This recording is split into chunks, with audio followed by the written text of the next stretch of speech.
Lord. जल्दी से ले आने वाला प्रभु यीशु मसीह की अति पवित्र नाम में सब पवित्र लोगों में से देता हूँ। प्रभु ने और भी एक दिन हमें दान दिया। सब दाने हम ये दुनिया में जो भी पाता है सब दान ही दान है। तो आज भी मिला हुआ ये दिन के लिए प्रभु को धन्यवाद देते हुए प्रभु का वचन से सीखने के लिए प्रभु ने मौका दिया। यही तो सबसे बड़ा सौभाग्यता है। जितना भी हमें ऐसे अवसर मिलता है प्रियो, कितना अनोखा अनुभव है, कितना बड़ा पदवी है प्रभु के पास स्थान में बैठ करके अच्छा हमसे चुना हुआ मरियम की जैसा प्रभु का दिल को आनंदित करने वाला, प्रभु प्रसन्न होने वाला सबसे बड़ा बात है प्रभु की उपस्थिति में बैठकर प्रभु के वचन को सीखना।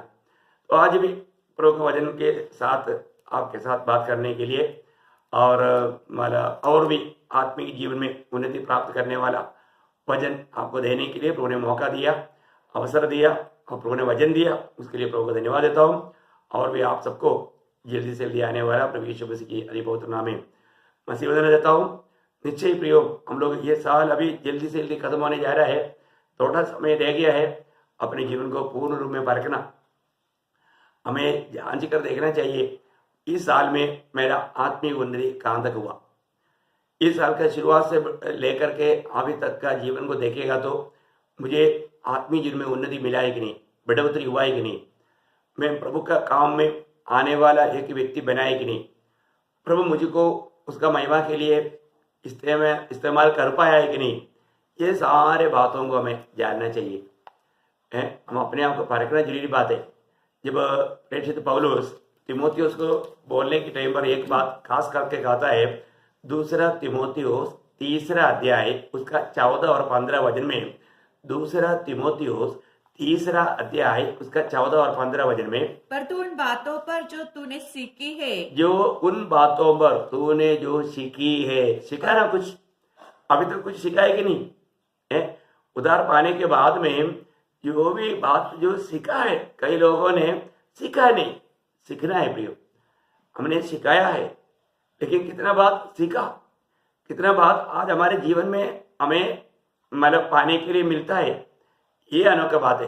प्रेषित पौलुस तिमोथियुस को बोलता है, तो मेरे साथ रहते हुए जो जो बातें तूने सीखी है और विश्वास किया है, ये जानकर दृढ़ बना रह। ये जान करके दृढ़ बना रह, या उन बातों में दृढ़ता से रहना, उन बातों में बना रहना कि तूने उन्हें किन लोगों से सीखा है और बचपन से पवित्र शास्त्र तेरा जाना हुआ है, जो तुझे मसीह पर विश्वास करने से उद्धार प्राप्त करने के लिए बुद्धिमान बना सकता है। देखिए कितना सुंदर बात है। उद्धार पाने के लिए बुद्धिमान बना सकता है।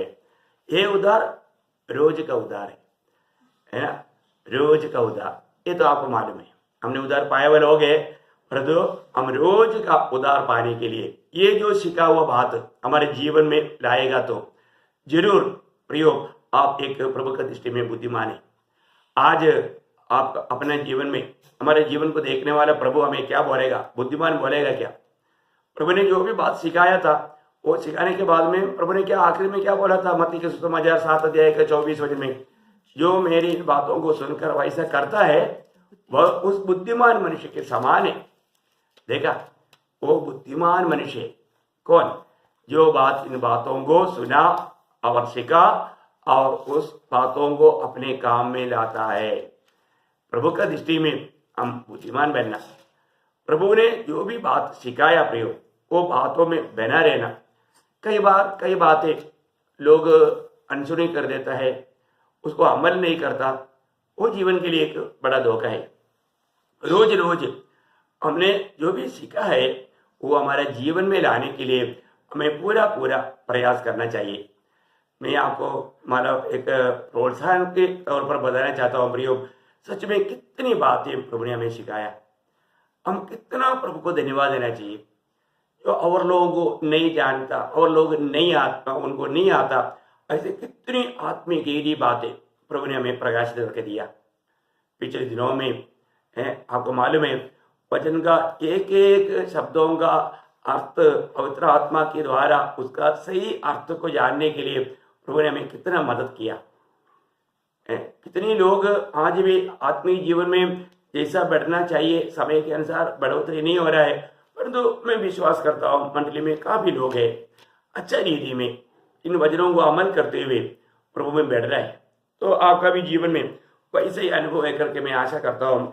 लेकिन आपने जो पाया वो वचन को कभी त्यागना नहीं, है ना। जब नीति वचन 19 अध्याय का 27 वचन में एक अच्छा शक्ति चेतावनी है, नीति वचन उसका 19 अध्याय का 27 वचन।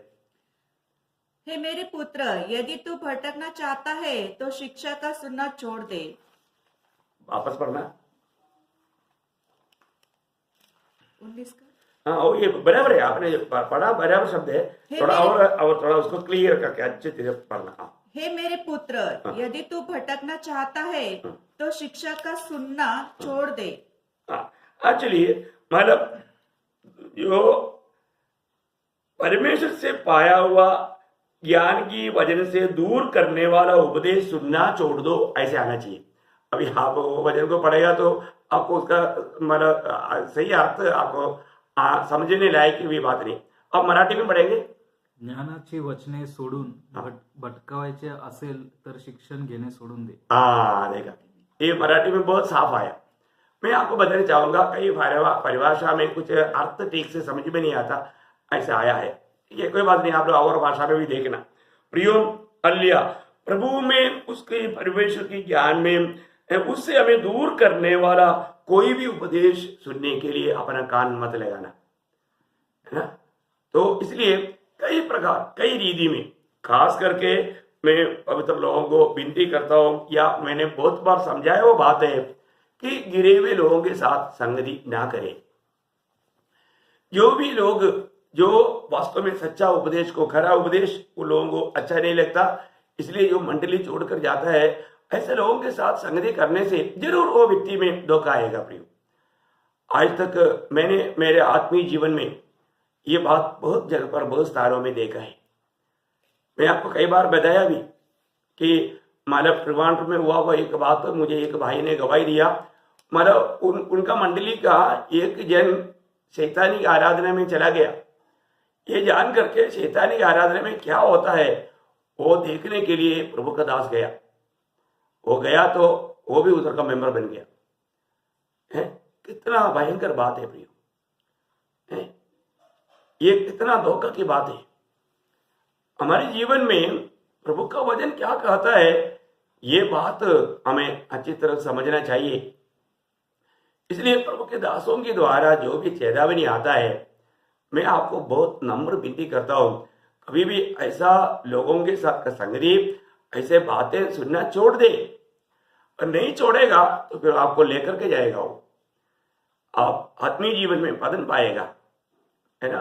मंडली के बारे में, लोगों के बारे में अगुवाओं को जरूर बोझ रहता है, इसलिए आपको ये बात बार बार खाना पड़ता है। मैं आपसे नम्र विनती करता हूँ प्रियो, ऐसा कोई भी व्यक्ति ऐसा धोखा का काम ना करे। हम लोग बहुत धन्य लोग हैं, बहुत आशीष पाया हुए लोग हैं। प्रभु से हमने कितना बड़ा अनुग्रह पाया, आप सोचिए। इतना बड़ा अनुग्रह पाने के बाद में उस आत्मिक आनंद में, अनंत काल के उस दर्शन में हमें बैठते जाना, प्रभु यीशु मसीह के सत्य वचन में, पत्य वचन में, उसके सच्चा उपदेश में बना रहना, आखिरी तक एक विश्वासियों की जीवन बिताना, ये पवित्र लोगों को चाहिए। आपको मालूम है, आज भी सुबह प्रभु ने हमें दान दिया, है ना। प्रभु ने हमें एक दिन और दान दिया है, तो अपन कितना आभार भरा दिल से प्रभु को धन्यवाद देना चाहिए। प्रभु से आभारी बना रहना हमारा कर्तव्य है। जब दूसरा कोरिंदी उसकी 9 अध्याय उसका 15 वचन, दूसरा कोरिंदी 9 अध्याय का 15 वचन, परमेश्वर का उसके उस दान के लिए जो वर्ण से बाहर है धन्यवाद हो। देखा, परमेश्वर का उसके उस दान के लिए जो वर्णन से भी बाहर है धन्यवाद हो, है ना। अनेक पवित्र लोग, हमने कितनी प्रभु से उपकार पाया, गिन नहीं सकता, अनगिनत उपकार पाया। हम पिछले दिनों में वो बात को पढ़ाता सिखाता। मैं आपको बताना चाहूंगा प्रियो, हमने इतना अनगिनत उपकार पाया, उन उपकारों के लिए हम प्रभु को धन्यवाद देना चाहिए ना। कितना अधिक धन्यवाद देना चाहिए, कितना आभारी होकर के धन्यवाद देना चाहिए। कई बार हम आशीष पाने के लिए बहुत चिल्लाते हैं, बहुत पुकारते हैं, परंतु पाने के बाद में प्रभु को धन्यवाद नहीं देता।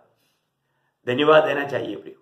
सच्चा जिसका दिल में प्रभु से आभारी होता है, वो धन्यवाद देता है। मैं एक बात मान लो लूका का सुसमाचार से बताना चाहूंगा। जो 10 करोड़ लोगों को प्रभु ने चंगाई किया, आपको याद है ना, जब लूका 17 अध्याय में है, 17 अध्याय में वो लोग मतलब उन लोगों ने उसका 12 वचन से पढ़ना। किसी गांव में प्रवेश करते समय उसे 10 कोढ़ी मिले। 10 करोड़ मिले। उन्होंने दूर खड़े होकर ऊंचे शब्द से कहा, कैसे कहा? ऊंचे शब्द से, ऊंचे शब्द से कहा, हे यीशु, हे स्वामी, हम पर दया कर। उसने उनसे देखकर कहा, जाओ और अपने आप को याजक को दिखाओ। और जाते ही जाते वे शुद्ध हो गए। तब उसमें से एक यह देखकर कि मैं चंगा हो गया हूँ, ऊंचे शब्द से, देखिए ऊंचे शब्द से, देखो अभी उन्होंने ऊंचे शब्द से पुकारा था। अभी हमने उसके 14 वचन की 13 वचन के आखिरी में पढ़ा कि उन्होंने हमारे ऊपर दया करो बोल के ऊंचे शब्द से विनती किया। अभी वो 10 सिद्ध हो गया। लेकिन उसमें से एक व्यक्ति, वो एक शमरी था, वो व्यक्ति ऊंचे शब्द से, धीरे से नहीं आया, बहुत आनंद से भरा हुआ दिल के साथ, आभारी दिल के साथ ऊंचे शब्द से प्रभु को महिमा करते हुए वापस आया और उसका पाव में गिर गया। पढ़ना उसका 15 वचन। और ऊंचे शब्द से परमेश्वर की बड़ाई करता हुआ लौटा और यीशु के पांव पर मुंह के बल गिरकर उसका धन्यवाद करने लगा। देखो उसका धन्यवाद करने लगा। ओ प्रभु, आपने मुझको दिया हुआ उपकार के लिए धन्यवाद। प्रभु, आपने मुझ पर कितना बड़ी करुणा किया, धन्यवाद। हो बहुत उसको प्रभु को धन्यवाद देने में कोई भी लज्जा नहीं, क्योंकि वो इतना बड़ा उपकार पाया। आपको मालूम है, कोढ़ी लोग अपनी घर से, बिंदु लोगों से, देश में से दूर होकर के एक जगह पर रहता है। उनके दिल में कितना दुख रहेगा ना, उसका प्यार करने वाला पत्नी से मिलने के लिए, उनका प्यारा बच्चों से मिलने के लिए, उनकी भाई बहन को, शायद उनका माँ बाप रहेगा तो उनको सबको मिलने के लिए उनके दिल में कितना तड़प रहेगा। लेकिन वो मिल नहीं पाता क्योंकि वो कोढ़ी है। उनको एकदम छावनी से दूर एक जगह पर उनको रखते थे। अब देखिए प्रियो, अब देखिए कितना अनोखा बात है। अब उसको चंगाई मिला, प्रभु ने चंगाई दिया। उससे भी प्रियो, हम लोग पाप का कोढ़ में थे, हम परमेश्वर से इतना दूर थे, हमारा जीवन कैसे था। प्रभु यीशु मसीह ने छुटकारा दिया तो अपन कितना आभारी होना चाहिए प्रियो, कितना आभारी होना चाहिए। मैं आपको बताना चाहता हूँ, आज हमें प्रभु ने हमारा उद्धार किया, हमें पाप क्षमा मिला, क्या हम आभारी है क्या? वास्तव में हम प्रभु को हमारा पूरा दिल से प्रभु को धन्यवाद देते हैं क्या? कितना स्तुति करना चाहिए। पवित्र लोगों को मैं विनती करता हूँ, रोज हमें मिला हुआ उद्धार के लिए रोज धन्यवाद देना भूलना नहीं, उस उद्धार के आनंद में बना रहना प्रियो, प्रभु से बहुत आभारी रहना। हम कितना उपकार रोज प्रभु से पाता है। प्रभु ने हमारे जीवन में अनगिनत उपकार किया। मैं एक आध बात आपको याद दिलाऊं, आपको स्तुति करने के लिए, है ना। हमें प्रभु छुड़ाने के लिए स्वर्गीय पिता ने सबसे बड़ा दान, पिता ने अपना पुत्र को हमारे लिए दिया। ये बात पिछले दिन में भी मैं एक बार आपको याद दिलाया था, लेकिन मैं आपको वापस एक बार याद दिलाने के लिए आत्मा का अगुवाई है, इसलिए मैं आपको बताना चाहता हूँ। आप उस अनगिनत उपकारों के लिए धन्यवाद देना प्रियो, है ना। जब यूहन्ना का सुसमाचार 3 अध्याय का 16 वचन है, पिता ने जगत से इतना प्रेम किया जबकि अपने एकलौता पुत्र दे दिया, हमें दान में दिया। अब देखिए, प्रभु यीशु पर विश्वास करने के द्वारा उनको आनंद जीवन पाने के लिए पिता ने हमें पुत्र को दिया। आज हमें देखना है मेरे पास वो पुत्र है क्या, वो पुत्र के द्वारा मैंने अनंत जीवन पाया है क्या। प्रियो, अनंत जीवन दान है, ये प्रभु की ओर से हमें मिला, पुत्र के द्वारा। पिता ने हमें दिया हुआ सबसे बड़ा दान है पुत्र को। कितना अनोखी बात है। और वो पुत्र के द्वारा हमें मिला हुआ एक बड़ा दान है अनंत जीवन, है ना। जब रोमियो का पत्री में 6 अध्याय का 23 वचन, रोमियो 6 अध्याय का 23 वचन, कितना अनोखा वचन है। क्योंकि पाप की मजदूरी तो मृत्यु है, परंतु परमेश्वर का वरदान, देखा, वरदान, परमेश्वर का वरदान हमारे प्रभु यीशु मसीह में अनंत जीवन है। अनंत जीवन है प्रियो, अनंत जीवन। प्रभु यीशु मसीह में हमें आनंद जीवन मिलेगा ऐसा नहीं, मिल गया, है ना। वो बात जो पहला यूहन्ना 5 अध्याय उसका 12 वचन में है, आप देखिए कितना। जिसके पास पुत्र है उसके पास जीवन है, और जिसके पास परमेश्वर का पुत्र नहीं उसके पास जीवन भी नहीं है। देखिए, अगर आपको प्रभु यीशु मसीह मिल गया है तो आपके पास अनंत जीवन है, मिल गया है, मिल गया है। बहुत बड़ी बात है। हम मृत्यु को पार करके अनंत जीवन में प्रवेश कर गया करके यूहन्ना 5:24 में बढ़ता है। यूहन्ना 5:24 में मैं आपको बताऊं प्रियो, हम उस अनंत जीवन प्राप्त किया। उस अनंत जीवन के लिए हम प्रभु को कितना धन्यवाद देना चाहिए है। हम आज यीशु मसीह में हैं, यीशु मसीह हम में है और हम मसीह में हैं। इसलिए रोमियो 8:1 में लिखा है, अब जो मसीह यीशु में है उसके ऊपर दंड की आज्ञा नहीं। कितना अनोखा बात है प्रियो, पिता ने हमें अपने एकलौता पुत्र दिया, कितना बड़ा दान दिया। पुत्र के द्वारा अनंत जीवन प्रभु ने हमें दान दिया, कितना अनोखी बात है। हम इसके लिए प्रभु को धन्यवाद रोज देना चाहिए कि नहीं है। ओ मैंने एक बार दिया था, ऐसा है क्या? नहीं प्रियो, आज भी वो प्रभु के साथ का संगति हमें मिल रहा है। रोज हमें प्रभु के संगति में रहना है, उस जीवन में जीना है। ये बात है मसीहत का। अगर ये सच्चाई अगर हम नहीं जानेगा, उसके अनुसार का जीवन नहीं बिताएगा तो कितना बड़ा दुख, प्रभु को कितना दुख रहेगा। प्रभु का दानों के लिए धन्यवाद देना प्रियो, रोज धन्यवाद देना। धन्यवाद की ये बलिदान चढ़ाते रहना, ये बंद नहीं हुआ और बंद करना भी नहीं। हम हमेशा आभार भरा दिल से, और प्रभु ऐसा लोगों को चाहता है प्रियो। हम धन्यवाद करते रहना, ये प्रभु का हमारे प्रति आज्ञा है। हम रोज कितना उपकार पाता है, उन सारे उपकारों के लिए प्रभु धन्यवाद देना। क्योंकि 103 भजन संहिता में पढ़ता है, उसके किए हुए एक भी उपकार को नहीं भूलना, प्रभु के उपकारों को नहीं भूलना। प्रियो, हमें हमेशा धन्यवादी बना रहना है ना। उसके किए हुए उपकारों को ना भूले, उसका उपकारों को ना भूले। देखो कितना अनोखी बात है, पढ़िए उसको। हे मेरे मन, यहोवा को धन्य कहो और उसके किसी उपकार को न भूलना। किसी उपकार को नहीं भूलना। अब आप सोचिए प्रियो, आप भूल गया तो प्रभु को कितना दुख होगा है। और हम भूलना चाहिए क्या? हम प्रभु को नहीं भूलना, प्रभु के उपकार को भी नहीं भूलना। और तो हम बहुत से बार ये सब भूल जा करके हैं और फालतू बातों में मन लगाता है, इसलिए हमारा उन्नति नहीं हो रहा है, बढ़ोतरी नहीं हो रहा, और स्वर्गीय सच्चा शांति हमारे में राज नहीं कर पाता, स्वर्गीय आनंद हमारे में उमड़ता नहीं। ये जानना, आज भी मैं प्रभु से आभारी है क्या? मैं प्रभु को धन्यवाद देता है क्या? प्रभु से पाया हुआ उपकार के लिए धन्यवाद करता है क्या? आपको मालूम है ना, एक समय में हम पाप का गुलाम होकर के कितना दुखी था प्रियो, कितना अशांति में था। हम लोग शांति की एक छोटा अनुभव ही नहीं था, है ना। जब आपको मालूम है यशायाह नबी की किताब में, यशायाह नबी की किताब उसका 58 अध्याय, उसका 58 का 21 वचन पढ़ना, 57 का 21। दुष्ट के लिए शांति नहीं है, हाँ। हे परमेश्वर का यही वचन है। देखा, दुष्ट के लिए शांति नहीं। दुष्ट माना जिन्होंने प्रभु यीशु मसीह के द्वारा पाप क्षमा नहीं पाया, वो सब लोग उन दुष्टों की लिस्ट में है। एक ही धर्म में नहीं तो दुष्ट है, पापी है। तो उन दुष्टों का दिल में शांति नहीं है करके कौन कहता? परमेश्वर। उनकी अवस्था क्या है? उसका 20 वचन।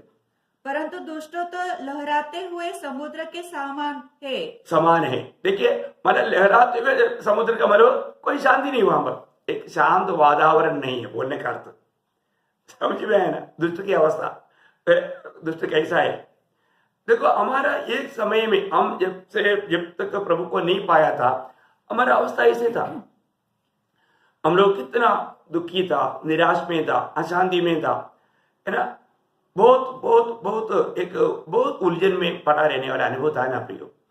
वो भूल गया आप हैं। लेकिन आप देखिए एफेसियों 2 अध्याय का 8 वचन में प्रभु का वचन कहता है कि अनुग्रह से विश्वास के द्वारा तुम्हारा उद्धार हुआ।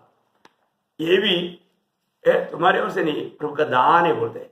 वामरो शब्द आप ध्यान से सुनिए। क्योंकि विश्वास के द्वारा हाँ। अनुग्रह ही से तुम्हारा उद्धार हुआ है। देखो, और ये- विश्वास के द्वारा अनुग्रह से तुम्हारा उद्धार हुआ है, और ये तुम्हारी ओर से नहीं, तुम्हारी ओर से नहीं, वरन परमेश्वर का दान है। परमेश्वर का दान। ओह, आप देखिए, उद्धार का अर्थ जानने वाले लोग तक आज बहुत कम है।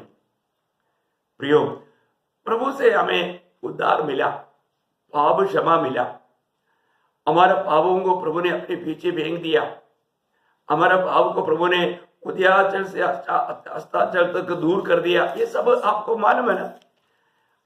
प्रभु ने हमें पाप का भयानक सजा से छुटकारा दिया, प्रभु ने हमारा उद्धार किया, मैं उद्धार पाया। एक इतना गहरी बात है। प्रभु ने प्रभु यीशु पर विश्वास करने के लिए हम पर कृपा दिया, पिता ने हमें पुत्र के पास आने दिया, पुत्र पर विश्वास करने के लिए प्रभु ने हमारे ऊपर अनुग्रह उंडेला। कितना अनोखी बात है प्रियो, हम कैसे प्रभु को भूलेगा। पर एक उद्धार पाया हुआ जन, इस उद्धार के प्रति भी प्रभु को कितना धन्यवाद देना चाहिए, क्योंकि उद्धार पाए हुए हर एक लोगों का नाम प्रभु ने जीवन का किताब में लिखा। उद्धार पाए हुए हर एक लोगों को प्रभु ने अनंत जीवन दिया। वो लोगों का मतलब उनका नाम लिखा हुआ किताब का नाम है जीवन का किताब। और आपको मालूम है, प्रकाशित वाक्य 20:15 में लिखा है, जिन किसी का नाम जीवन का किताब में लिखा हुआ नहीं पाया जाएगा वो आग की झील में डाला जाएगा। क्या अभी हमें कितना खुशी होना चाहिए, प्रभु ने हमारा नाम जीवन का किताब में लिखा, प्रभु ने हमें अनंत जीवन दिया। वो अनंत जीवन उसका पुत्र में है, प्रभु यीशु मसीह में है, और हमें यीशु मसीह मिल गया। वो हम कितना धन्यवाद देना चाहिए, कितना धन्यवाद देना चाहिए। आप सोचिए, ये सब प्रभु का दान है ना। ये हमारा कोई योग्यता से या हक से नहीं मिला, हम इन बातों को प्राप्त करने के लिए हकदार नहीं था, तो भी प्रभु ने हमारे ऊपर इतना बड़ा प्रेम दिया। मैं आपको बोलना चाहूंगा कि आपको प्रभु से आज भी प्यार है क्या? इतना बड़ा उपकार करने के बाद में भी आप प्रभु को याद करके, प्रभु के उपकारों को याद करके प्रभु को धन्यवाद देता है क्या? धन्यवाद देना प्रियो, हमेशा हर बात में हम प्रभु को धन्यवाद देना। प्रभु से पाया हुआ उपकार आप देखिए, जब प्रेरितों का काम दूसरे अध्याय का 38 वचन, प्रेरितों का काम दूसरे अध्याय का 38 वचन, लॉर्ड जीसस। पतरस ने उसे कहा, मन फिराओ और तुम में से हर एक अपने अपने पापों की क्षमा के लिए यीशु मसीह के नाम से बपतिस्मा ले, तो तुम पवित्र आत्मा का दान पाओगे। देखा, पवित्र आत्मा का दान पाएगा। पवित्र आत्मा का दान, पवित्र आत्मा दान है। देखिए, पवित्र आत्मा दान है, पवित्र आत्मा का दान पाएगा। इसका मतलब प्रभु बोलता है मन फिरना है। जो भी व्यक्ति मन फिरेगा, जो भी व्यक्ति प्रभु का बात मानेगा, वो उनको पवित्र आत्मा का दान मिलेगा। यहाँ पर को मैं उपदेश को नहीं ला रहा हूं, क्योंकि पवित्र आत्मा कैसे पाता है? विश्वास के द्वारा पाता है। वो बात अलग है, उपदेश में आएगा तो उस समय में आपको तो मालूम है, नहीं तो भी मैं आपको विस्तार से बाद में समझाएगा। लेकिन बपतिस्मा लिया बोल करके पवित्र आत्मा नहीं मिलेगा। एक्चुअली नया जन्म पाया हुआ लोगों के लिए बपतिस्मा है। ये तो सब उपदेश की और जब आता है तभी आप उसका विस्तार से समझा पाएंगे। लेकिन यहां पर वो शब्द को मैं महत्व देना चाहता हूं, पवित्र आत्मा दान है। पवित्र आत्मा दान है, परमेश्वर की ओर से हमें मिलने वाला एक दान है पवित्र आत्मा। हमें पवित्र आत्मा वो दान रूप में हमें प्राप्त करना, वो पवित्र आत्मा का दान प्राप्त करके पवित्र आत्मा में चलना। हम पवित्र आत्मा का मतलब भरपूरी में हमेशा रहना है। ये विषय कभी भूलना नहीं, क्योंकि प्रभु ने हम सबको पवित्र आत्मा दिया, परंतु पवित्र आत्मा का भरपूरता बहुत जरूरी बात है। पवित्र आत्मा में भरने के लिए एफेसियों 5:8 में आज्ञा दिया है ना, पवित्र आत्मा में भरते जाना, वो एक आज्ञा है। तो हमें पवित्र आत्मा में भर करके जीवन बिताना पवित्र लोगों के लिए जरूरी बात है। आज इस विषय में बहुत लोग बहुत गड़बड़ी डालता है, क्योंकि उनको वचन का सच्चा प्रकाश नहीं। मैं किसी के ऊपर दोष नहीं लगा रहा हूं, परंतु इसके ऊपर बहुत गड़बड़ी का कई लोग पवित्र आत्मा का भरपूरी को पवित्र आत्मा का बपतिस्मा समझता है। नहीं प्रियो, पवित्र आत्मा का बपतिस्मा वो एक ही बार है। वो आपका नया जन्म के समय में आपको प्रभु का शरीर के साथ मिलाने के लिए देता है। आपको पवित्र आत्मा का बपतिस्मा आपको उसके लिए इंतजार करके प्राप्त करने वाला बात नहीं, ये आपका कोई परिश्रम से प्राप्त करने वाला बात भी नहीं। कई लोग ऐसे भी सिखाता है, मैं उद्धार पाने के बाद में मतलब बहुत समय के बाद में पवित्र आत्मा का बपतिस्मा पाया करके कहने वाला लोगों का गवाही मैंने सुना है, वो उनका अज्ञान है भी। आप इसका मतलब आपने उद्धार पाने के समय में प्रभु ने आपको प्रभु के शरीर के साथ नहीं जोड़ा, कितना गलत बात है। ऐसे नहीं पियो। प्रभु जो भी आपको उद्धार होता है वचन क्लियर करता है। मैं आपको वचन के आधार में कहता हूं, उन लोग जो बोलने वाला उस वचन के लिए एक भी वचन का आधार नहीं। उन बात के लिए पवित्र आत्मा का बपतिस्मा के लिए इंतजार करने के लिए या प्रार्थना करने के लिए वचन नहीं कहता। प्रिय आप जो नहीं कहता वो दूसरों को क्यों शिक्षण देता? ऐसे फिर लोगों को क्यों धोखा देता? पवित्र आत्मा का बपतिस्मा आपको कब मिलेगा? जिस समय में आपको उद्धार मिलेगा। आपको मालूम है ना, प्रेरितों का काम दूसरे अध्याय का 47 के आखिरी में लिखा है, जितने लोग उद्धार पाते थे पढ़िए, उनको प्रभु प्रतिदिन उनमें मिला देता देखा था। कौन करता? प्रभु, मतलब मंडली में मिला था। मंडली बोलेगा तो प्रभु का शरीर। प्रभु जो भी व्यक्ति उद्धार पाता है उनको प्रतिदिन मंडली में मिला था, शरीर के साथ मिला था। कैसे मिला था मालूम है? हाँ, वो बात है 1 कुरिन्थी 12 अध्याय का 13 वचन में, ये जो शरीर पर मिलाने वाला जो काम है वो पवित्र आत्मा का बपतिस्मा के द्वारा है। आप ध्यान से सुनिए। क्योंकि जिस प्रकार देह तो एक है और उसके अंग बहुत से है, और उस एक देह के सब अंग बहुत होने पर भी सब मिलकर एक ही देह है, उसी प्रकार मसीह भी है। क्योंकि हम सब ने, क्या यहूदी हो क्या यूनानी, अभी 13 वचन पढ़ रहा है, ध्यान से सुनना। 13 वचन, क्या दास हो क्या स्वतंत्र, एक ही आत्मा के द्वारा, एक ही आत्मा के द्वारा एक देह होने के लिए, एक देह होने के लिए बपतिस्मा लिया। देखा, हमें पवित्र आत्मा का बपतिस्मा कब देता?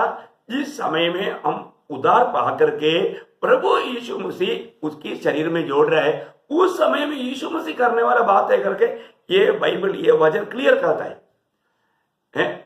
इसमें भी अगर आपको किसी को भी थोड़ा भी डाउट है तो, क्योंकि मैं जो भी आपको सिखाएगा बाइबल के दाहिने बाएं नहीं जाता, क्लियर वचन के द्वारा। प्रियो, वचन को तोड़ मोड़ मत करना, वचन को सही रीति में समझाओ। यहां पर प्रभु का वचन क्लियर कहता है, प्रभु के शरीर के साथ जब हमें जोड़ता है तो उसी समय में प्रभु उन व्यक्तियों को, वो कोई भी हो, कोई भी भाषा का हो, जात का हो, देश का हो, कोई फर्क नहीं, सबको एक ही शरीर होने के लिए पवित्र आत्मा के द्वारा बपतिस्मा किया जाता है करके ये वचन क्लियर कहता है। आप थोड़ा ध्यान से पढ़कर देखो। तो फिर आपने उद्धार पाया और आपको पवित्र आत्मा का बपतिस्मा नहीं मिला बोलने वाला, ये कितना झूठा शिक्षण है प्रियो। ऐसा मानव बहुत झूठे शिक्षण देने वाले लोग हैं, वो शायद जानबूझकर नहीं होगा, उनका अज्ञानता से होगा। लेकिन मैं एक बात आपको बताना चाहता हूं, वचन क्या कहता है प्रिय, वो सत्य है। उद्धार पाने के बाद में अभी सबसे बड़ी बात क्या है कि कई संभव मतलब प्रेरितों के काम में हुआ, वो संभवों को लेकर के उपदेश के रूप में स्थापना करने के लिए कई लोग कोशिश करता है, वो भी उनकी अज्ञानता है। क्योंकि वहां पर जो होने वाला हरेक बातों के पीछे प्रभु का एक विशेष उद्देश्य है। और यहां पर जो पत्रियों में जो लिखा वो उस बात का सही प्रकार का उपदेश आपको समझाया जा रहा है। इसमें बहुत फर्क है। इसलिए आपको किसी प्रकार में आपको बोलना चाहता हूं, आज बहुत गलत उपदेश है, ऐसे बातों पर मत फंसना। इसलिए जब हम मसीह की आत्मा पाया, प्रभु ने हमें आत्मा दान में दिया, वो आत्मा पाया वो लोग, हर एक लोग आत्मा का अभिषेक पाया वो लोग है, आत्मा का चाप पाया वो लोग है, आत्मा बयाने में पाया वो लोग है, आत्मा का बपतिस्मा पाया वो लोग है, ये सब है। आपको मैं बताना चाहूंगा, एक बात छोड़कर, एक बात बोलेगा तो पवित्र आत्मा का भरपूरी, ये बात ही अलग है, वो तो हमें रोज पाना है। ये बात को मैं बहुत डिटेल से आने वाले दिनों में एक क्लास में नहीं हो सकता, कई क्लास में होकर आपको समझाऊंगा। मतलब पवित्र आत्मा का बपतिस्मा क्या है, पवित्र आत्मा का अभिषेक क्या है, पवित्र आत्मा का मतलब बयान है क्या है, पवित्र आत्मा से मोहर लगाने का अर्थ क्या है, सारे बात नया जन्म से लेकर के इन सारे बातों को बहुत डिटेल से आपको और एक क्लास का परंपरा रहेगा।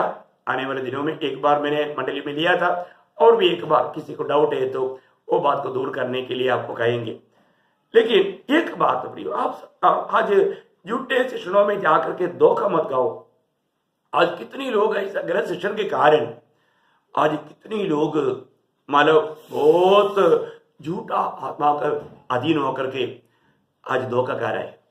उनके जीवन में सच्चा आत्मीय आनंद नहीं है, स्वर्गीय दर्शन तक नष्ट हो गया, प्रभु का काम में नहीं आता। वो लोग अपने आप को आत्मिक जन जान करके आराम से जी रहा है, परंतु उनके दिल में सच्चा शांति नहीं। मुझे ऐसा कई लोग मिलता है बात करने के टाइम पर, कई लोग, मुझे ऐसा भी कई लोग मिला है जो कि माने सेवक लोग हैं, जबकि उनका उद्धार नहीं हुआ। आप विश्वास करोगे? हैं बहुत, ये मतलब मैं आपको बहुत प्रूफ के साथ मैं आपको बताना चाहूंगा, बहुत भयंकर बात है। ऐसे बहुत लोग हैं कि नया जन्म ना पाकर, प्रभु की आत्मा ना पाकर, आत्मा के अनुसार ना चलते हुए धोखा खाने वाले लोग बहुत हैं। तो इसलिए एक बात मैं आपको बताना चाहूंगा, यह प्रभु ने हमें आत्मा दान दिया है।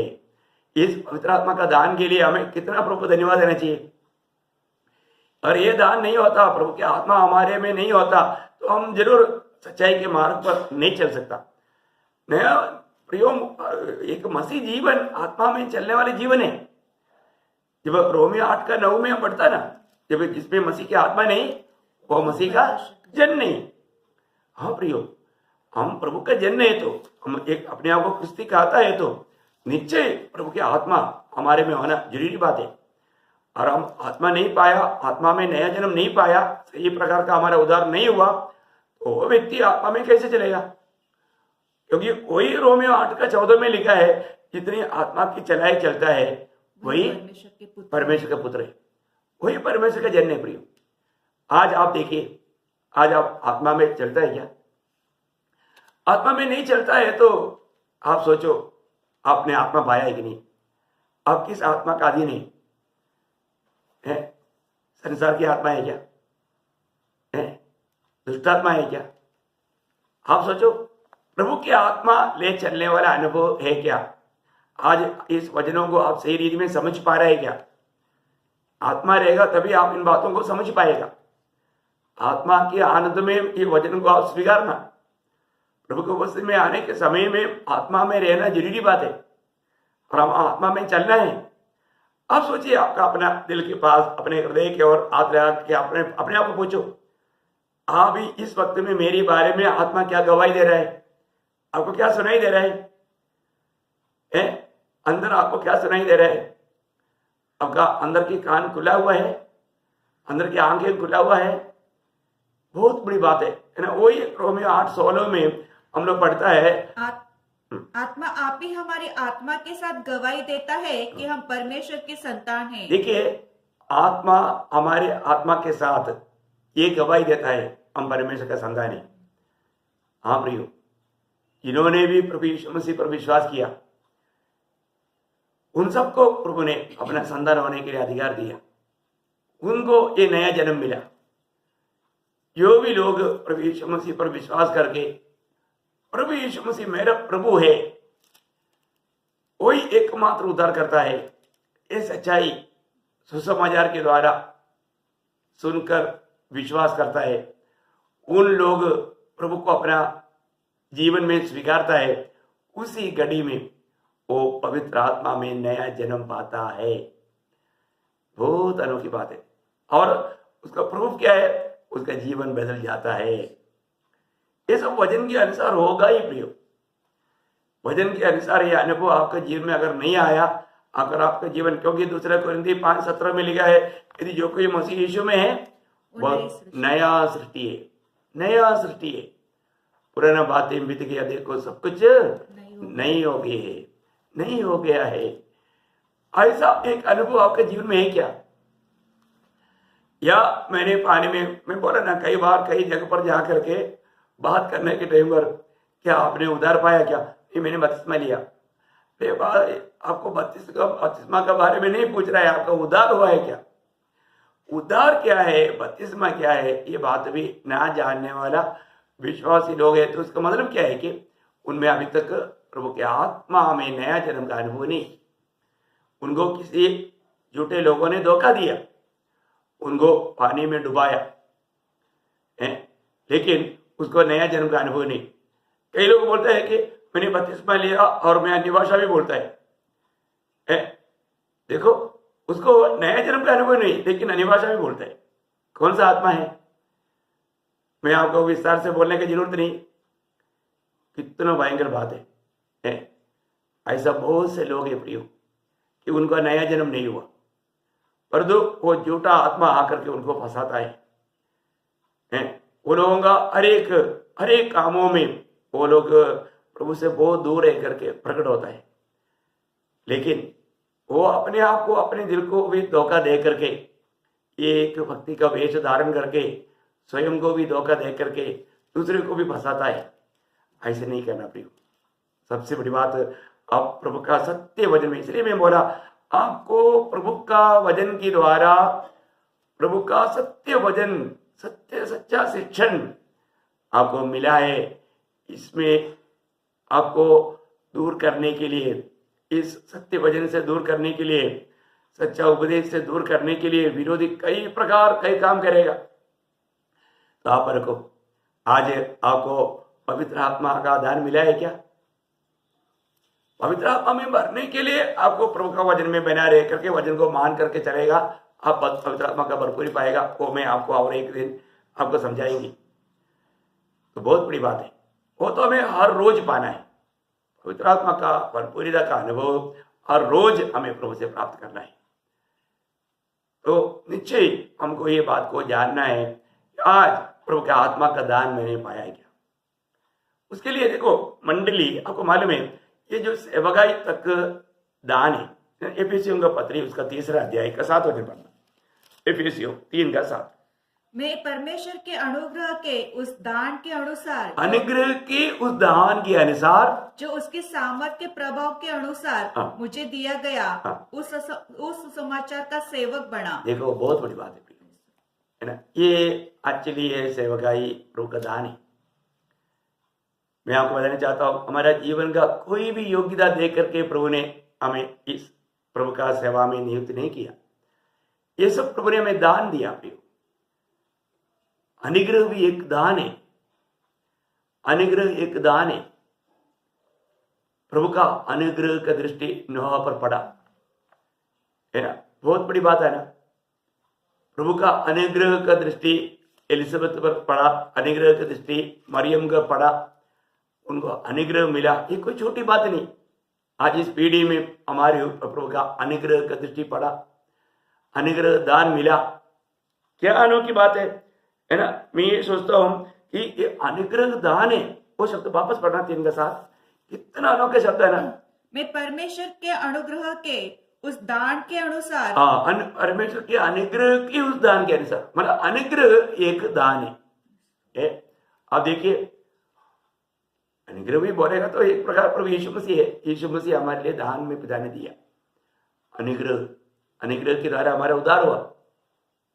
हमारा कोई योग्यता से नहीं, हमें कोई भी योग्यता ना होते हुए अयोग्य स्थान में प्रभु ने अपने पुत्रों में होकर के किया हुआ काम हमारे जीवन में आने दिया। कितना बड़ा बात है प्रियो है। साथ ही साथ हमारे आत्मीय जीवन की उन्नति के लिए प्रभु ने हमारे लिए मंडली में अगुआ लोगों को दिया, सेवकाई हम दिया। वो भी एक दान है हमारे उन्नति के लिए ना। एफिसियों का पत्री 4 अध्याय उसका 8 से 11 पढ़ना। एफिसियों उसका 4 अध्याय का 8 से 13 तक पढ़िएगा। इसलिए वो कहता है, वह ऊंचे पर चढ़ाया और बंदियों को बांध ले गया और मनुष्यों को दान दिए। मनुष्यों को दान दिया। अभी मनुष्यों को दिया वो दान क्या क्या है आगे लिखा। उसके चढ़ने से और क्या पाया जाता है, केवल यह कि वह पृथ्वी की निचली जगहों में उतारा भी गया था, और जो उतारा गया यह वही है जो सारे आकाश से ऊपर चढ़ भी गया कि सब कुछ परिपूर्ण करे। उसने कुछ तो प्रेरित नियुक्त करके, और कुछ को भविष्यवक्ता नियुक्त करके, और कुछ को सुसमाचार सुनाने वाले नियुक्त करके, और कुछ को रखवाले और उपदेश नियुक्त करके दे दिया, जिससे पवित्र लोग सिद्ध हो पवित्र जाए लोग सिद्ध हो जाए। और सेवा का काम किया जाए हाँ। और मसीह की देह की उन्नति पाए। देखा, हमारे जीवन की उन्नति के लिए, मसीह का देह का उन्नति मीन्स मंडली का, मंडली बोलेगा तो हम सब। देखा आपको ये भाषा कितना सरल रूप में, प्रभु की आत्मा में नया जन्म पाया हुआ व्यक्ति को ये समझाने का समय में समझने के लिए कोई दिक्कत नहीं, परंतु जो नया जन्म नहीं हुआ वो व्यक्ति को ये बात समझना बहुत कठिन है ना। हर प्रकार हमें मसीह में सिद्ध करने के लिए प्रभु ने मंडली में सेवकाइयां दान में दिया। कितना अनोखी बात है। अगर हमें इस प्रकार का प्रबंध प्रभु कर नहीं देने से हमारा आत्मिक उन्नति नहीं होती। मंडली जीवन का महत्व यह है, बहुत लोग अभी भी मंडली जीवन का महत्व नहीं जानते। मैं आपको बोलना चाहता हूं, उद्धार पाए हुआ अनेक लोग मंडली जीवन का गौरव जानना चाहिए। प्रियो, मंडली जीवन का गौरव जानना चाहिए। उद्धार पाने के बाद में आप कभी भी, है ना, कई लोग मतलब धोखा का शिक्षण पा करके या अपने आप को बुद्धिमान समझ करके ऐसा भूल में पड़ सकता है। क्योंकि उद्धार पाए हुए लोगों के बारे में मैं कई बार आपको बताया, प्रेरितों का काम 2 अध्याय में उसका 41-42 जब पढ़ता है, प्रियो जो भी उद्धार पाता है ये अनिवार्य, वहां पर जो बोला हुआ चारों बात क्या क्या है। अतः जिन्होंने उसका वचन ग्रहण किया उन्होंने बपतिस्मा लिया। देखिए, जो भी लोग नया जन्म पा करके बपतिस्मा लिया है वो लोग आगे क्या किया, उसी दिन 3000 मनुष्य के लगभग उनमें मिल गए और वे प्रेरितों की शिक्षा पाने। देखा, अगली बात है, हम प्रभु में आने के बाद में शिक्षण पाना जरूरी बात है। यदि हम प्रभु का शिक्षण नहीं पाएगा तो हम बहक जाएगा। आज सही प्रकार का शिक्षण मिलने वाला मंडलियां तक, शिक्षण देने वाला मंडलियां तक, क्योंकि प्रभु का मंडली, प्रभु का नियुक्त किया हुआ दास लोग आज हम बहुत कम बात है। आज हम क्या देखता है, संगठनाओं को देखता है। संगठना क्या करता है, मानो किसी को बाइबल कॉलेज में भेजा, उनको बुलावट भी नहीं है, लेकिन क्या करके एक नौकरी के तौर पर वो करता है। वो लोग क्या करता, 2-3 साल मतलब प्रॉब्लम आ गया तो जल्दी भगाता है। उधर एक कमेटी रहता है, कमेटी उधर का सिर है। ये सब प्रियो ये दुनियादारी की बात है, बाबेल, परमेश्वर का शरीर की बात नहीं प्रियो। ये सब बाइबल के अनुसार का बात है ही नहीं।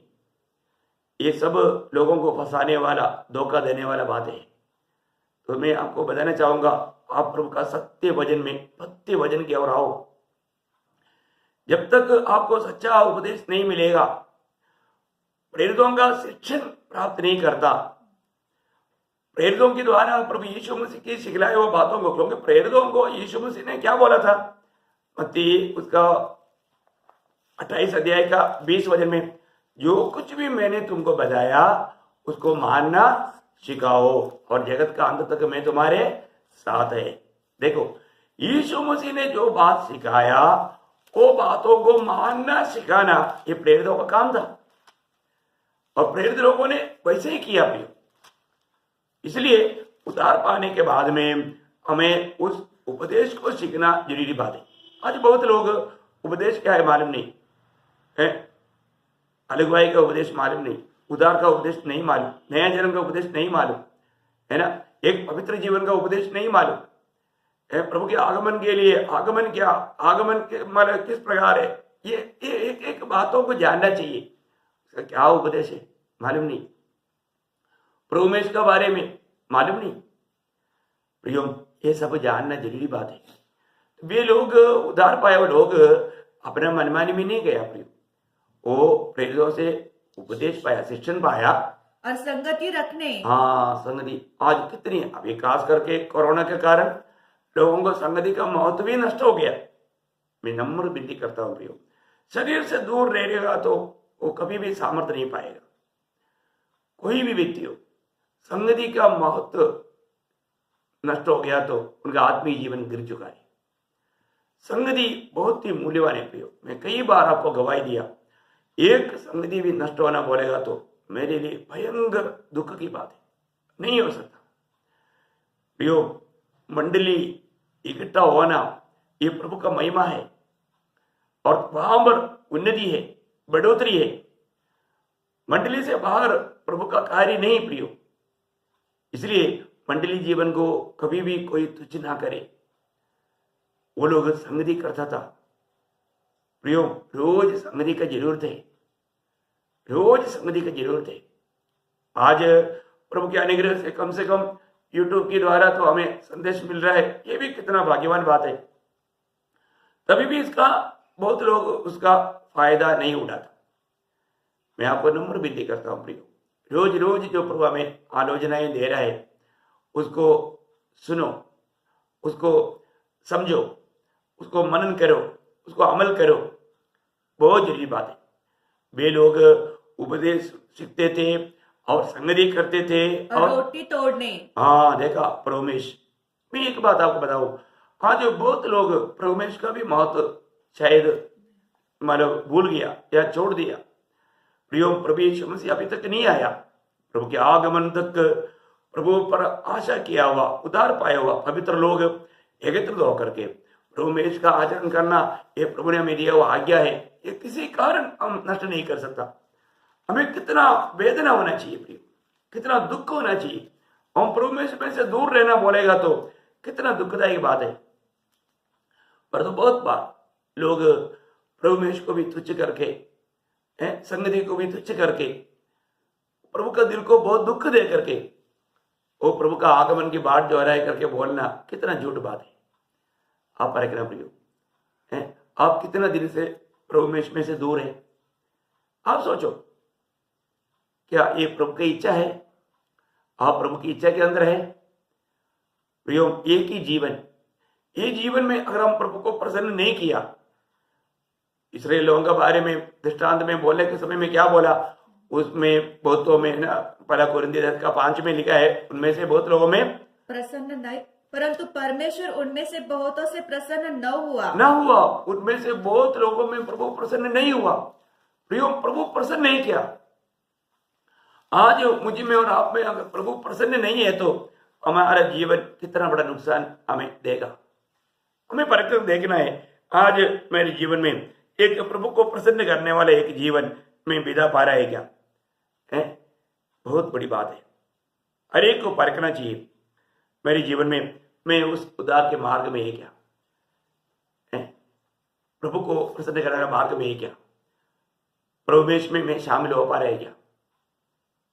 वे लोग उपदेश सुनते थे और संगति करते थे और प्रभुमेश में शामिल होते थे और प्रार्थना करने में लवलीन रहे। देखा, प्रार्थना करने में भी लवलीन रहे। अब देखो, आज आपका प्रार्थना जीवन कैसे है? मैं पूछते भी ना, आपको मालूम है, आप खुद गवाही देगा, मेरा प्रार्थना जीवन में बहुत कमी आया। बहुत लोगों से मैं सुनने वाला बात है, मैं जैसे प्रार्थना करना चाहिए प्रार्थना नहीं कर पाता, या प्रार्थना करने लगता है तो मेरे को नींद आता, मेरे से प्रार्थना जैसे होना चाहिए नहीं हो रहा है करके। कितना दुख भरा बात है। इसका मतलब उनको प्रभु के साथ एक सच्चा नाता नहीं है।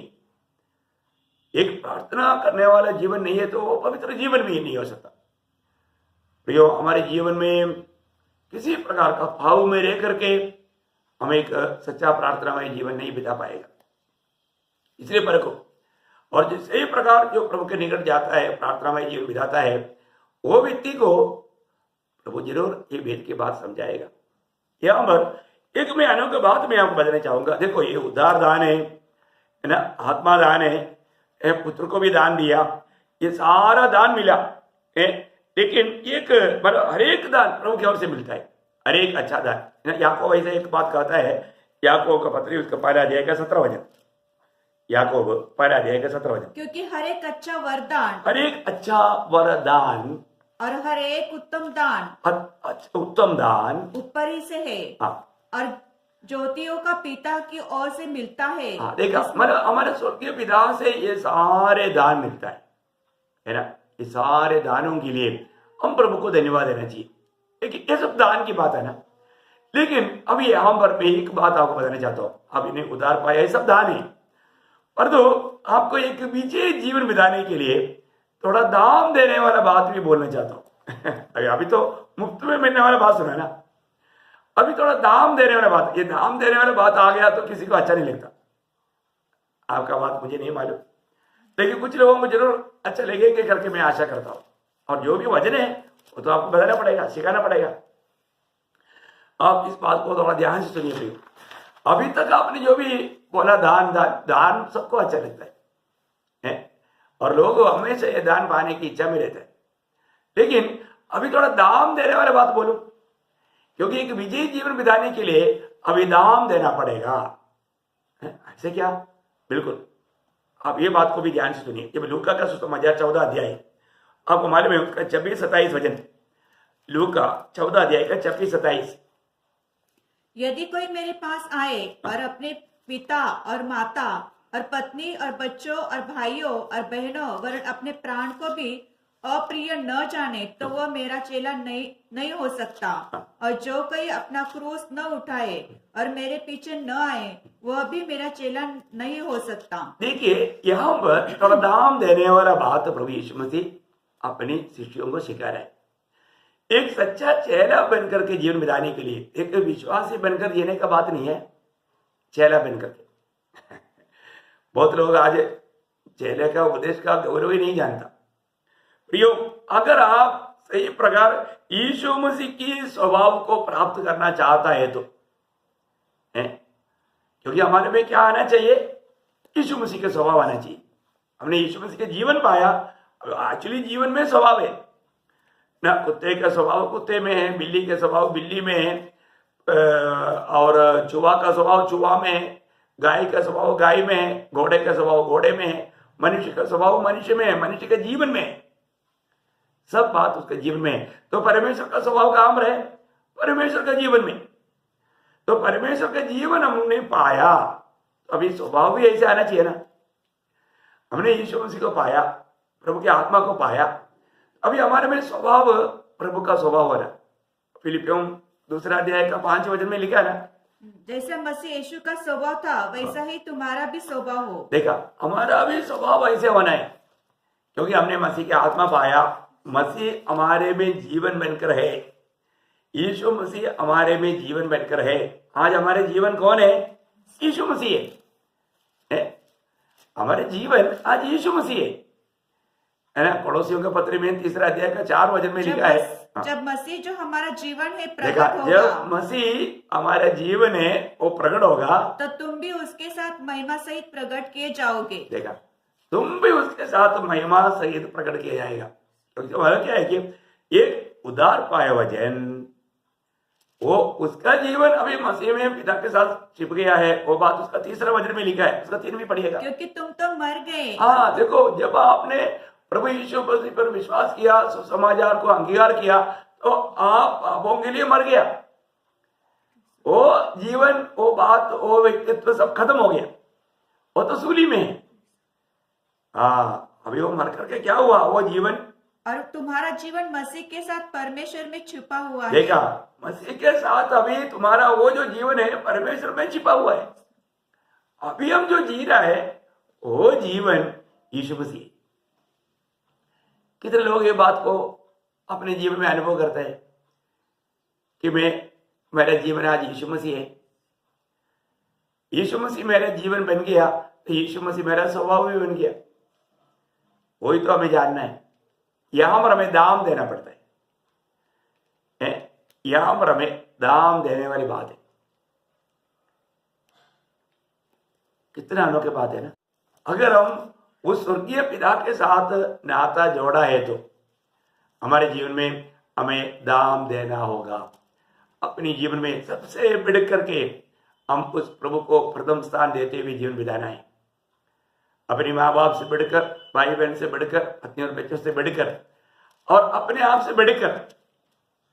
आपको एक बात मैं बताऊं, प्रभु यीशु मसीह ने जब स्वर्गराज का जो दृष्टांत बताया था, उस समय में मत्ती के सुसमाचार उसका 13 अध्याय उसका 44 से 46, मत्ती उसका स्वर्ग का राजा खेत में छिपे हुए धन के समान है। जिसे किसी मनुष्य ने पाया और छिपा दिया और मारे आनंद के जाकर अपना सब कुछ बेच दिया और उस खेत को मोल ले लिया। फिर स्वर्ग का राज्य एक व्यापारी के समान है जो अच्छे मोतियों की खोज में था। जब उसे एक बहुमूल्य मोती मिला तो उसने जाकर अपना सब कुछ बेच डाला और उसे मोल ले लिया। देखिए, यहाँ पर स्वर्ग राज्य का भेद की बात प्रभु यीशु मसीह सिखाता है। तो अभी क्या हुआ, एक छिपा हुआ एक मोती को देखा। अभी इसमें एक अनमोल बात मैं आपको बताऊं कि वो मोती लेने वाला, वो देखने वाला व्यक्ति एक प्रकार यीशु मसीह है, क्योंकि यीशु मसीह ने अपना सब कुछ दे करके मंडली को अपनाया। लेकिन अभी मंडली के लिए भी हमारे एक बात है प्रियो, दाम देने वाला बात। वो बात मैं आपको बताना चाहूंगा। वो तो सब कुछ त्यज करके हमारे लिए मतलब आकर के मंडली को मोड़ लिया। इसलिए प्रभु के जीवन में इन सारे दुख कष्ट आने के समय में भी प्रभु दुखी नहीं हुआ, वो आनंदित था। वो बात तो इब्रानियों का पत्री 12 अध्याय का 2 वचन में भी आप देखता है ना, जिसने उस आनंद के लिए जो उसके आगे धरा था, हाँ। लज्जा की कुछ चिंता न करके क्रूस का दुख सहा और परमेश्वर के सिंहासन की दाहिनी ओर जा बैठा। देखा, मतलब उन्होंने सब कुछ त्याग दिया, अपने आप को भी इनकारा है, मतलब इतना दुख भी सगा और दुख से नहीं सगा, आनंद से सगा। उनके आगे क्या धरा था, मंडली के लिए सब कुछ किया। उसी प्रकार अभी हमें यीशु मसीह को जीतने के लिए, अभी हमारे लिए वो मोती क्या है, हमारे लिए वो मोती यीशु मसीह है। यीशु मसीह हमको जीता है तो हमें मसीह को जीतना है, उसके लिए दाम देना पड़ता है। मैं वो बात आपको बोल रहा हूं, ये बात को थोड़ा जानना।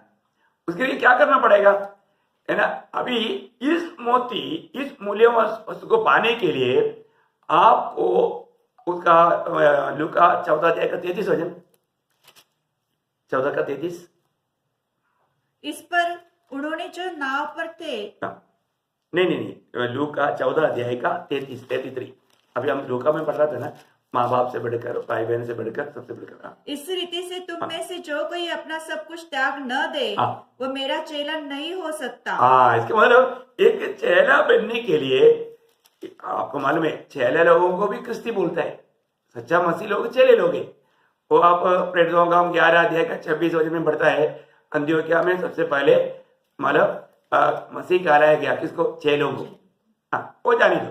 तो यहाँ पर विषय क्या है कि हमें एक सच्चा चेला बन करके या एक सच्चा मसीह बन करके जीवन बिताना है तो दाम चुकाना पड़ता है, दाम देना पड़ता है। वो दाम क्या क्या है, अपना सब कुछ त्यागना पड़ेगा। ये बात है। किसको जीतना है, मसीह को जीतने के लिए।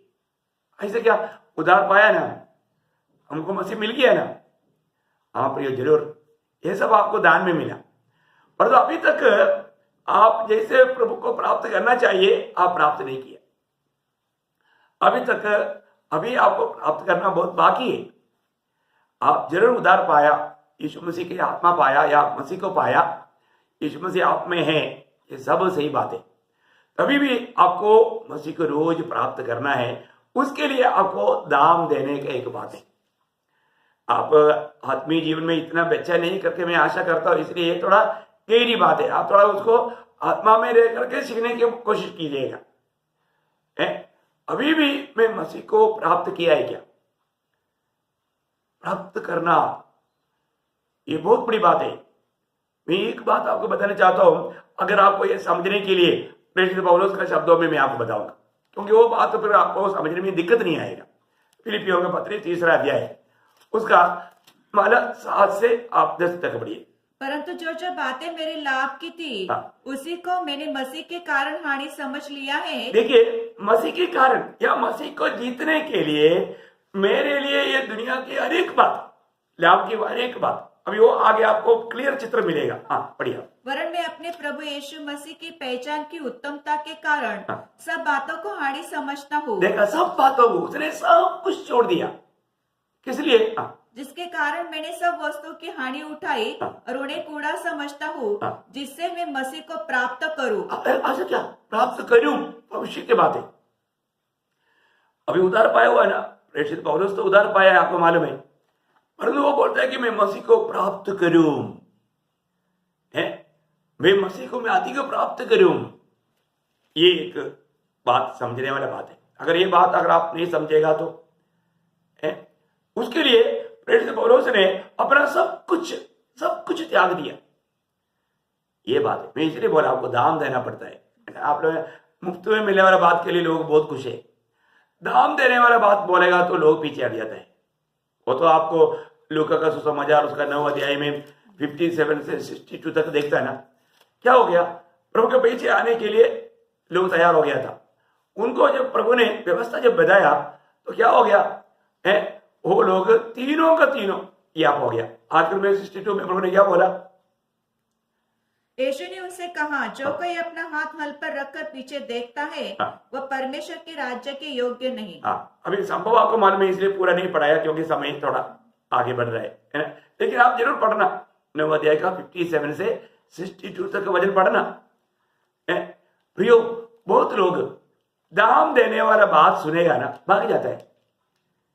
आज भी मंडली में बहुत खुशी से लोग आता है, लेकिन जब दान देने वाला बात, दान मिलने वाला बात, रोटी खाने के लिए कितने लोग प्रभु के पीछे था, चंगाई पाने के लिए कितने हजारों पास आया, दान देने वाला बात आ गया तो 6 लोगों तक छोड़ कर गया करके अब यूहन्ना 6 अध्याय का 66 वचन में पढ़ता है ना।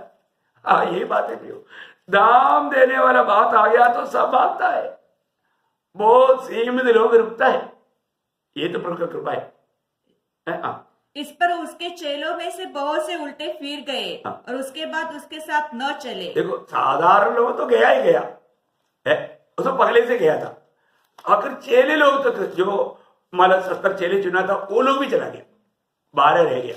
आप देखो है, प्रभु ने उनको रिक्वेस्ट नहीं किया कि तुम लोग नहीं जाना है, चाहे तो तुम लोगों का बात मैं मानता हूं। नो नो नो नो, ऐसा बात है नहीं प्रियो। एक बात मैं पवित्र लोगों को बताना चाहता हूं प्रियो, ये प्रभु का वचन सत्य है। आज अगर आप दाम देने के लिए तैयार नहीं है तो शायद त्यागा हुआ अनुभव में धोखा खाने वाला ऐसा बात बन सकता है। बहुत सावधानी से सुनना प्रिय, है ना, क्योंकि आपको मालूम है ना वो 10 कुमारियों का बात है। उस 10 कुमारियों में 5 कुमारी कौन था? मूर्ख था, मूर्ख, वहां पर लिखा है मूर्ख है। आखिर में वो लोग अभी तेल लेने के लिए दाम देकर तेल लेने वाला एक अनुभव आया, क्योंकि अभी दुल्हा आ रहा है करके अभी मतलब आवाज सुनाई दे रहा है।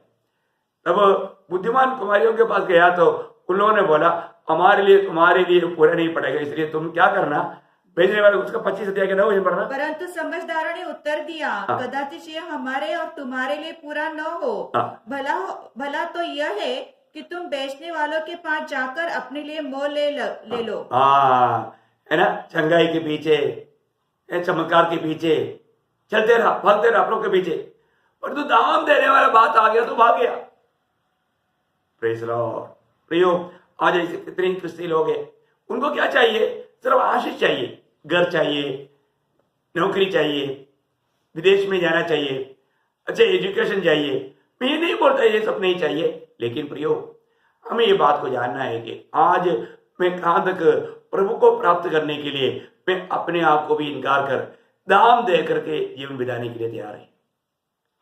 दान सुनने के लिए लोगों को बहुत खुशी रहता है, लेकिन दाम देने वाले बात सुनने के लिए लोग एकदम पीछे हट जाता है। कितना दुखदायक बात है। आज हमारा आत्मीय जीवन का अवस्था क्या है? मैं आत्मीय जीवन में कैसा है? अभी पौलुस यहाँ पर बोलता है कि मैं क्या करता हूं, मेरे लिए जो भी लाभ का था मैं ये सब कुछ मैं प्रभु के खातिर, प्रभु यीशु मसीह के ज्ञान की उत्तमता के कारण सब कुछ कूड़ा कचरा समझ करके मैं प्रभु को प्राप्त करने के लिए जाता हूं।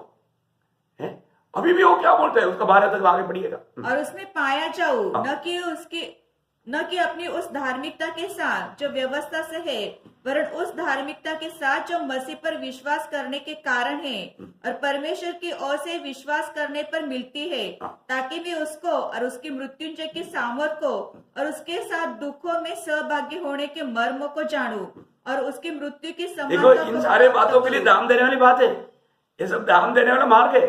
आगे कि मैं किसी भी रीति में से मरे हुओं में से जी उठने के पद तक पहुंचूं, यह मतलब नहीं कि ये मैं पा मतलब नहीं चुका। कि मैं पा चुका। देखो है, मैं पा चुका ऐसे नहीं।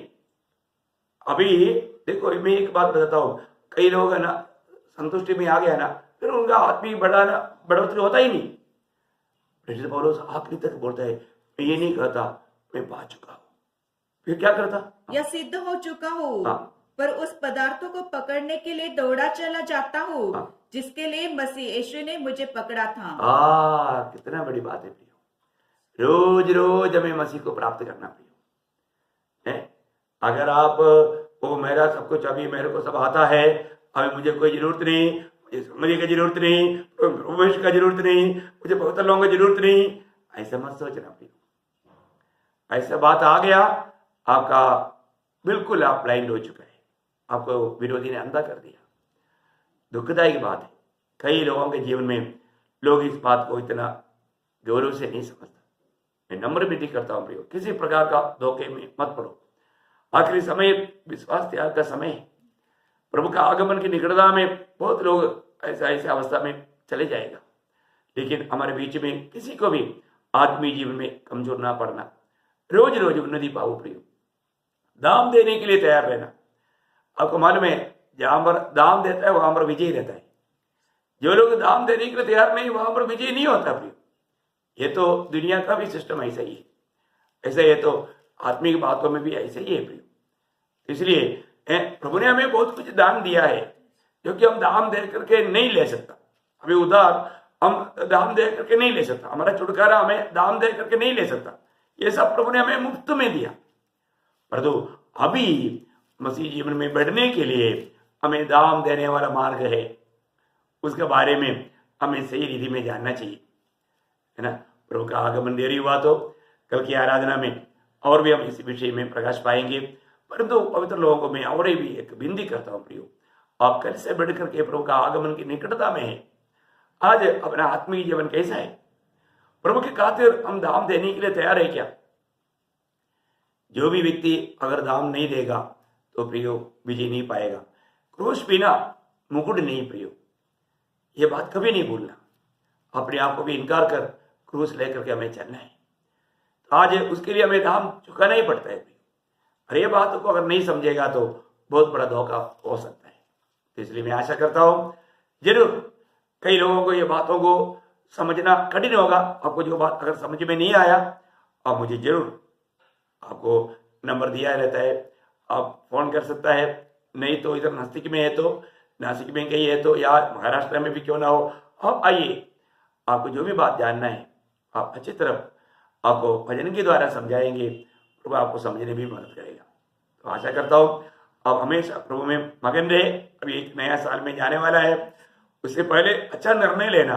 मैं अगर प्रभु ने अगर नया साल दिया तो मैं किस निर्णय के साथ नया साल में प्रवेश करना चाहता है। वचन को थामे रहो।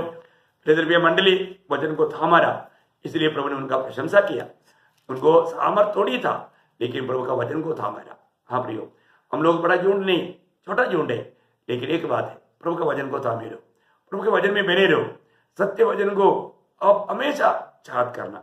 गलत उपदेशों में जाकर के, झूठे लोगों की संगति में जाकर के अपनी पवित्रता का चरित्र न बिगाड़ो। प्रभु में रह करके, प्रभु को हमेशा महिमा दे करके, मसीह के स्वभाव में बैठते हुए प्रभु का आगमन की बात जोड़ने के लिए ये वचनों के द्वारा प्रभु आपको बहुत बहुत सहायता करे। प्रभु का अनुग्रह आप सबके साथ हो।